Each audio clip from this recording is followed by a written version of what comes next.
आज वातावरण एकदम क्लिअर आहे. भीमाशंकरवरून दूरवरची डोंगररांग दिसते. इथे जर आपण सुरुवातीला बघितलं, इथे हा धुक्यामध्ये इरशाळगड दिसतोय. मोबाईलमध्ये नीट दिसणार नाही. हा माथेरानचा डोंगर आहे. हा माथेरानचा डोंगर. इथे आपण ही पुढे डोंगररांग अशी पुढे आली. हा चंदेरी किल्ला, हे नाखिंडा म्हैसमाळ वगैरेचा हा भाग आहे. हा मलंगड, इथे मलंगड दिसतोय हा कल्याणचा.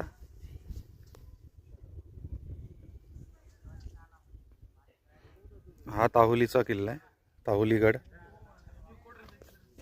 आणि असंच अजून उजवीकडे जात राहिलो तर इथे शहापूरच्या माहुली किल्ल्याचे सुळके दिसतात, जे ढगातून वर आलेले आहेत इथे. आणि हा इथे सिद्धगड. आणि हे पूर्ण भीमाशंकरचा भाग, भीमाशंकर पॉइंट.